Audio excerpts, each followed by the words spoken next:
Okey, Assalamualaikum dan selamat sejahtera. Kembali lagi di dalam channel aku, Fazmi Zakaria. Okey, macam sebelum ni apa dah tengok video aku berkongsikan berkenaan dengan camping chair. Aku ada satu peralatan camping aku beli untuk camping lah, tapi nak guna kat rumah pun boleh. Okey, aku beli ni dekat Shopee. Dia sebenarnya adalah gunting. Jadi ni aku nak unboxing lah, nak tunjuk dia daripada local seller sahaja. Alright, ini adalah guntingnya, gunting ke dapur rumah tu. Cuma brand dia. Brand gunting ni adalah brand daripada Coleman. Nak beli barang Coleman mahal weh. Jadi setakat gunting ni boleh lah gagas. Memang dapat pun murah je. Gunting daripada Coleman ni 12 dalam satu. Apa yang dia bagi kat dalam ni hanya gunting,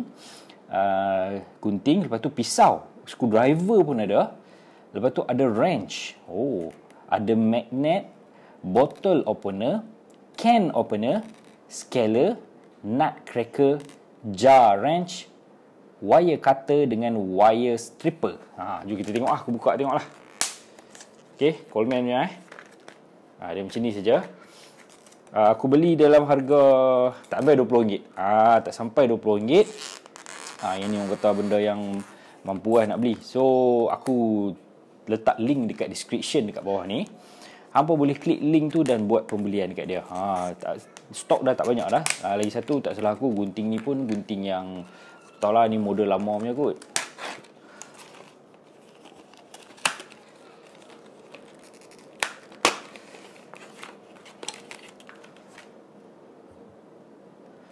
Okey, macam ni Coleman. Tengok tu. Ada tulis, ada apa ni? Coleman punya ukiran lah dekat situ bukan stiker bukan apa, memang ada kat situ Coleman. Lepas tu dia ada tulis stainless steel. Stainless steel. So wire stripper. So wire tu mungkin dekat sini untuk potong wire. Kat sini potong wire. Kemudian ada bottle opener ni. Sini pun ada, dekat sini pun ada. Screwdriver yang dimasukkan tu kat sini lah kot ni. Ni. Kepala, orang kata kepala apa ni? Kepala yang kepala lepek tu lah kan. Lepek punya kepala tu kat sini.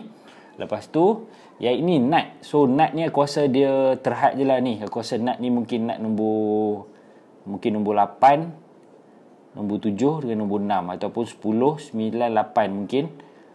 Okey. Kita try tengok gunting ni tengok.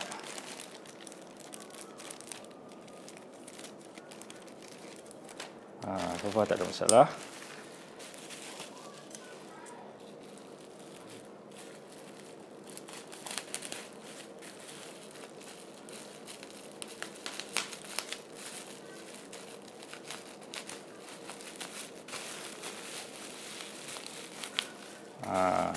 Okey. Lepas tu dia boleh buka. Dia boleh buka ni. Yang special ni lah, aku lah tak tahulah sangat kan. So dia boleh buka ni. Okey, dia boleh buka. So yang ni boleh dijadikan macam ala-ala pisau lah kot kan. Pisau nak potong ke apa-apa kan. Boleh lah pisau. So dekat sini pun boleh buka botol juga. Aku pun tak tahu sangat, tapi aku tahu gunting ni macam seberguna sikit lah berbanding dengan gunting biasa kita guna lah. Sebab ni kalau nak bawa masuk hutan ke apa, so benda ni mungkin sedikit sebanyak membantu lah. Masuk dia balik macam ni, masuk dekat lubang dia, kemudian tolak sikit ke dalam. Alright. Jadi terima kasih yang tengok video aku ni sampai habis. Itu saja sedikit perkongsian aku berkenaan dengan Coleman 12-in-1 Camp Scissor. Okey, sampai di sini dulu. Assalamualaikum. Bye bye.